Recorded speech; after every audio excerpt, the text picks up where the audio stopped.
Ваѓа Кошта, председателот на Европскиот совет, никој не очекува дека нешто значајно ќе се промени кај Мицковски, кај власта, околу уставните измени. Но не се нуди решение воопшто, заради тоа што се закочани овие процеси. Што велите вие? Кое е решението? Ја имам стотини решенија, ама не зависи од мене. Значи власта има и таа толку решение, може би повеќе. Тоа друго, дали сака или има некоја друга агенда. Мој впечаток е дека кога имате добра воля, ќе се изнајде решение. Значи, ако нешто сакате, има начин. Ако не сакате, значи има оправдување. Власта си наоѓа стотина оправдувања, ни едно решение, така што таа едноставно не сака. Ја мислам дека едно време таа се надевала на тој унгарски и српско свет и тој изгледа една фаза на сериозно исчезнување. Орбан веќе не е клучна фигура, регионална. Значи, тој дури огромна штета му правеше не самата Европска унија. Сега е Вучич, ја мислам дека нема да појде добро, што и да направи ситуацијата, дури да победи со неговите магинации. Јас претпоставувам дека ќе има многу лоша политичка ситуација во Србија. Едноставно луѓе сити од него, тој 22 години веќе е власт и претендира уште понатаму да биде. И така што, значи, останува без клучни сојузници и што може да направи со ваква позиција која веќе 2 години ја гради на штета на цела држава и сите граѓани на држава. Мислам дека и тука може многу едноставно да се искомплицира ситуацијата. Треба уште нешто, уште малце да созрева свеста кај обични луѓе, посебно кај македонската заедница, дека ова е општа манипулација. И да ја прочитат луѓето од манипулацијата, потоа веројатно ќе има огромни притисоци, раздвижувања. Дури сега како е албанскиот блок е индиферентен, не дека е незаинтересиран, туку гледа дека во овие големи турбуленции Европската унија и не е некој процес кој бара, значи забрзување, кој бара некоја хитност. Сите знаат дека насекаде е пожар, насекаде гори и чекат да помине тоа, значи тие лоши времења да поминат, потоа да се корсиди. Тоа е општа свест на луѓето, но тоа не значи дека тоа трајно ќе биде вака.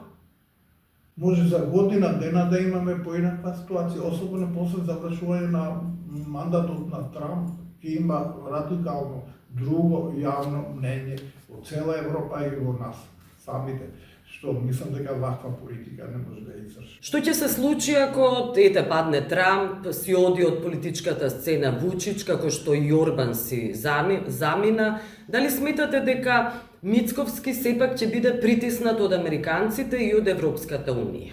Ја мислам дека се очекува да се врати во нормалата. А нормалата значи да се санира регионот, вклучително и Македонија, која е една осетлива, чувствителна точка, кај што особено после видното авансирање на Црна Гора и Албанија во однос на зачленувањето, многу што како свест може да се смени, да се наруши внатрешен баланс. И тоа веројатно здрава американска политика, па и европска, нема да го дозволат и ќе притискат таму кај што најмногу треба, тоа се знае, значи ова политика што цело време кочи. И јас очекувам тоа да се случи, а можеби и пред тоа може да се случи, отделни анализи покажуваат дека и кај таа радикална македонска јавност се чувства заситеност. Значи, цело време повторувате, нели изјават нема да се помрдаме ни милиметри и така натаму, значи ги замара луѓе. Дури само тој радикален дел може да ја поддржа, а луѓето во голема мера не се такви радикални. Значи, самиот факт што толку сте статични на нешто, луѓето веќе почнат да се сомневат на нешто. Дека за тоа има друга игра која за сега е невидлива, ама за нив е сомнителна. Така што мислам дека бар за горниот дена може да имаме поинаква поинаква политичка резонација, поинаква политички резон кај обични луѓе. Тоа треба опозицијата и кај македонски дел и албански дел да знае користи, не може цело време да продавате празен патриотизм, мора да каже економски што ќе правите. Ја не слушам дека партиите кажува економски што прават цело време, зашто не менуваме име и зашто нема да го менуваме. Или пак кај албанскиот дел. За овие се послушни, зашто тие други не прават. Дај кажете ми што точно економски, што ќе очекуваат луѓето и на што треба да се надеват. Тоа 90% ако не го правиме. 10% да биде ова што го правиме сега. Значи ништо да не правиме тоа. Колку да мислите дека ги мобилизираме луѓе кои доаѓа за едно прашање, ќе си митингуваат, а и уште еднаш, два пати, трет пат, немаш интерес од тие луѓе. Тоа се теми кои брзо горат, брзо завршуваат. Значи мора да их најдете, значи како едно колективно усвојување на свеста кај обичниот граѓан, свесен за нивните круцијални потреби. Ако тоа не го знаеме, тогаш не може да мобилизираме стабилно гласачко тело која ќе ја смени власт. Верувате ли дека луѓето ќе сватат дека е се едно што сме трети по раст во Европската Унија кога се сиромашни, имаат ужасен животен стандард? Многу брзо тоа се сваќа. Условно да кажете што конкретно ќе правите за да биде поинак. Значи не само да укажуваат дека тие живеат слабо, тие самите знаат дека живеат лошо. Туку ќе кажете што ќе направите за година дена, за 2-3, да имат поинаков стандард, подобра живеачка и да почнат да веруваат. Со аргументи треба да го убедите дека така ќе биде. И самите треба да веруваат во тоа. Не во оно стилот, да си кажем да си добиеме гласови и потоа не е битно. Не, битно е многу, значи самите треба да се идеалисти. И тоа би рекол фанатици идеалисти на тоа што го кажу и ратоборно да се залагаат тоа да се оствари. Тогаш луѓето ќе го прочитат, има една енергија невидлива, кога луѓето точно знаат тоа што го кажуват, дали е вистина или не. Понекоја чудна енергија необјаснива, ќе ве прочитат. Тоа не го гледам сега дека е на видео, а треба да се работи многу. Значи сега се почна сериозно да се прочита дека власта лаже. И не случајно нивната бројка нели околу 80.000 гласа понуда. Ама понуда од другата страна е потребна. СДСМ вели дека ќе ги мобилизира сите невладени организации, политички партии, активисти, интелектуалци, но акцентот се уште го остава на уставни измени, наместо да биде ставен на економски реформи, на владење на право. И тоа може би да пали, ама трпа многу време. Да. Треба 20 години да чекате да се смени. Значи треба сериозна понуда, конкретна. Не е сериозна. Дека ќе живеат подобро. Зборува за живачка. Добро, но дали е сериозна понудата сега на СДСМ, кој акцентот го става само на уставните измени? Ја мислам дека тоа е малку. Да. Апсолутно е малку. Значи треба, не сам да кажа дека што не се прави, тие би го правиле. Туку што воопшто од ово општество би направиле. Ако според логиката земете го например Холандија, таа е колку Македонија и 50%, значи 1,5 Македонија, само 40 дена има сонце, користи мрежи, не користи овие емиски средства во биопроизводите, туку едноставно био. Бактерии кои уништат други бактерии кои не се штетни.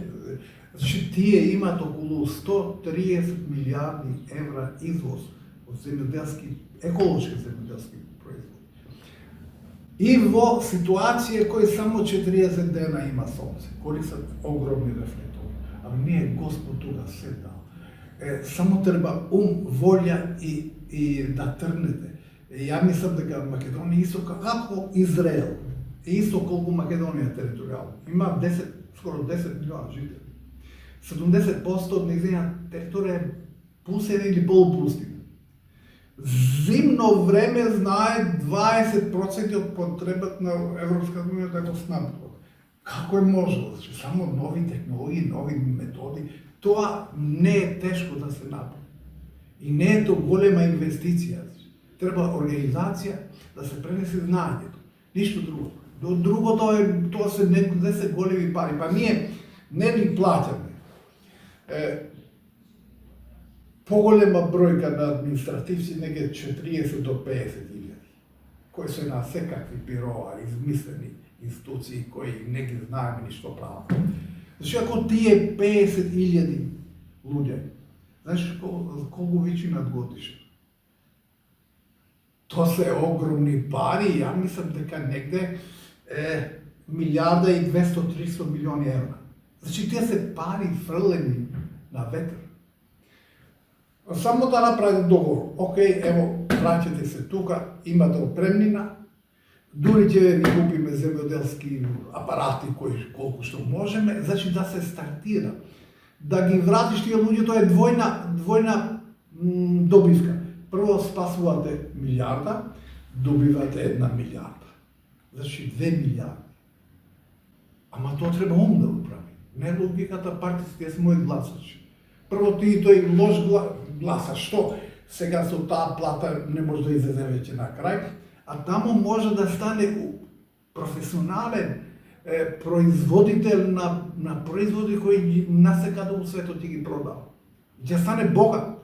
Значи не дека ќе живее до богат ќе стане, како што стануваат насекаде по светот. Потоа рурален туризам, земете Австрија. Австрија е 2,5 пати помала од Италија. Италија има 90% од територијата граничи со морето. Австрија нема море. Со туризмот се близ една на друга. Со руралниот туризм што има. Па ние имаме идеални услови тоа да правиме. Зошто да правиме? Зошто албанските политички партии кои се во коалиција не вршат воопшто притисок врз власта, иако велеа дека ќе излезат после 6 месеци, доколку владата одбие да започне преговори? Првин тие го имат зајаток во стомакот или во срцето. И веројатно некој ги заплаши дека ако нешто кажат повеќе, отидете, ево чекат други. Значи прво тие не се договори принципелно со ДУИ дека океј, сега сте опозиција, бар не претендирајте, оставете ништо. И тие мислам дека така од денес за утре се функционира таму. Веројатно скапо ќе го платат тоа. Како скапо ќе го платат тоа? На што мислите? Изборно. Добро. Има среќа што ДУИ нема, барем за сега нема некоја посериозна економска понуда. Значи таму треба да се не цело време троши енергија дали бил правосудниот испит на албански или не. Тоа е еден сегмент, тоа е јасно во законот. Ама ти трошиш енергија плюс што е најглупо че носиме подзаконски акт во не знам Венецијанска комисија. Па сега е срамота држава после толку години да носи акти во Венецијанска комисија, кај што носат држави од бивши советски републики. Нормална држава не носи таму никакви. Знаеш многу добро дека таму се носат луѓе кои сака власт. Премиерот сака некој експерт кој кимна цело време со глава. Навредливо е сега да се повикувате во Венецијанска комисија. За жал тоа не е уште продолжува да го прави. Мислите на испитот на албански јазик, на правосудниот испит, кој го бараат студентите? Мислите на полагање на испитот? На полагање и на законот. Мицковски велите дека ќе ги прифати барањата на студентите, да не полагаат на свој мајчин јазик. Ја мислам дека прво тие и не се бараат. Тие се дел од логичниот правен корпус кој веќе постои. Значи, испаѓа дека немаме акта, бараме... Не. Тоа многу што во нормална држава произлегува од протолкувањето и позитивно протокол на одредбите на законот, во конкретниот случај на јазици. И не ни треба тука не ни треба ни подзаконски акт, ни ништо. Понајмалку ни треба закон, за да се полагоди. Вие докторирате на еден јазик, а немате право, не знам, правосуден испит. Океј, ако е потребно посебно знање, ќе се предвидува, претпоставам, некој испит што треба да познава добро јазикот на мнозинскиот народ тука, кој се однесува во правосудниот лексикон. Може да се направи или некоја пракса, некое време кај што ќе се тренираат луѓето, то прагматично може да е. Но да им кажеш дека има право или нема право, тоа е сулудно. Напор се моја логика. Секој што знае П од зборот правда ќе каже ова е глупост. Знаете како владата, некои македонци велат, постојано албанците се закануваат со дестабилизација. Па ги натерате на. Ја мислам дека зошто не барале кога била дуи дел од вас, отива луѓе да релаксират. Тоа ми подлага и македонски, па никој не преговара од тоа. Значи не дека луѓе не сака. Сега, ако вие терате национализм, ќе почнеме и ние да. Значи тоа е логиката, што ќе посета тоа ќе жнеде. Тоа е резултат на тоа. Не верувам дека луѓето толку се загреали за тоа колку отинаа. Значи вие играте националистички, ќе пробаме и ние. Никој не сака да каже за Арбен Фетај, кој е вице-премиер за добро владење, никој не сака да каже дали одел на работа, дали земал плата, тука се премиерот Мицковски, министерката за финансии Кочовска, министерот за внатрешни работи Тошковски. Па веќе реков на почеток, ако може, значи милиарда евра годишно да се дадат за никаква цел, едноставно само за да имате потржувач. Тој милиарда ни чини више од кој не знае што да работи. Ова е капка вода во езерото и рекаде никако сакаде. И не знам, некој министер или што е неговата улога, земал плата уште 2-3 месеци. Иако во нормална држава еден ден не сме да земе незаслужена плата. Тоа е јасно. Ама со глед на глупостите што ги правиме, тоа е една мини глупост од власта што се прави моментално. Ја мислам дека ни треба сериозно да се погледнеме на огледалото. Ма за да се погледнете, треба стварно да имате голема доза на идеал, дека сакате нешто сериозно да постигнете. И ќе се направите екипа во таа насока. Ја мислам дека ако можат други држави со наша територија, со наш стандард овдешен да издржат негде 60 милиона луѓе, не може да ни милион луѓе да издржат. Тоа е, значи, сериозно да нешто ептен сериозно не ни чини во функционалноста на комплетниот систем на држава. Власта не е заинтересирана за транспарентност и отчетност, тоа е проблемот. Ако не го кажува тоа, зашто не кажува, не очекуваат да каже за многу големи проблеми кај што се врнат милиарди. И јас би се зачудил да беа, мислам, искрени да кажува. Слушате, па ние од другарски причини толериравме уште 3 месеци. Не очекувам тоа, јас би се зачудил да постапе поинаку. Проблемот со Арбен Фетај не е мал заради тоа што не кажуваат на граѓаните како се трошат нивните пари. Тоа е транспарентност, тоа е демократија, тоа е отчетност. Револтот околу отчетноста, еве можеме да го видиме што власта одбива да ги каже со денови официјално производителите на млечни производи кои се канцерогени. Ама не се и тие толку виновни што нема отчетност. Виновно е граѓанството. Ево да ви кажем, по западни држави, посебно за Швајцарија, без за ситна работа, толку е силна реакција што власта ни усон не му паѓа на памет да направим некоја злоупотреба и минимална. Реакцијата на луѓето е чудно, јака, силна, некомпромисна. Значи, власта што наоѓа опортунитет кој не реагира, каже добро, продолжува 1, 2, 3 пати, 5 пати, 10, 100 пати, тоа станува култура. Тоа станува обичај кој се толерира, дури некаде и се фали. Каже добро, супер. Ево, од наша партија земат, не знам, 20 луѓе плата, фала му на Господ, партија е одлично. Значи, тоа е прашање на умот, разумот, на свеста. Филипче бара сите да бидат дел од неговиот фронт, кажа вклучувајќи ги интелектуалците, вие сте еден од најважните интелектуалци во оваа држава. Ќе влезете ли во овој фронт? Јас се согласувам со тоа дека не сум тој дел од врвот на интелектуалците тука.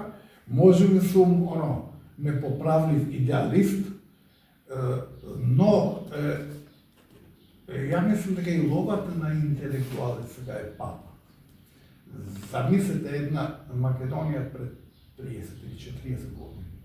Доволно беше тројца или четворица интелектуалци да реагираат и власта сериозно да се тресете, дури да пропадне. Сега нека се редат, не знам, илјадници интелектуалци и го прогласат будали. Многу што е сменето у свеста на луѓето. Значи, тоа е веќе затруена свест кај луѓето и тоа прво треба да се оздрави, за да потоа имате реакции кон негативни појави што ги прави власта. Велите има 1000 интелектуалци најмалку, но бидете честни и мора да се каже дека на прсти може да се избројат оние кои отворено и јавно говорат, се критични кон власта, кон состојбите во државата. Да, дури голем број од нив влегуваат во отделни проекти кај што ќе се офајдат и ќе се замолат дури ќе пофалат. Ќе повадат со власта и тоа веќе покажа за морална деградација. Па осакате и професионална таа структура од кој најјако оружје е моралот и јавните реакции и што не се прави. Во таков контекст Филипче тешко ќе направи фронт. Ја мислам дека Филипче треба да избере, ја условно кажем, нова група фанатици, лудаци, како сакате да ги наречете, и да испроба со нив да се трафира една нова опција. Не верувам дека многу лесно може да го убедите луѓе дека треба останати измени да ги правиме што побрзо и ќе стигнеме во рајот. Значи, треба нешто друго. Треба се каже дека како треба да изградиме здраво општество, кај што за 10 години луѓето ќе се гордеат за нив самите, за нивните семејства, нивните деца. Сега, види, луѓето стане индиферентни. Децата ни бегат на сите страни, кај што мислат дека насекаде ќе им биде подобро отколку по нивната татковина. А ние сме индиферентни. Тоа е веќе морална деградација, колективна морална деградација. Тоа ни треба терапија да се излечиме од тоа.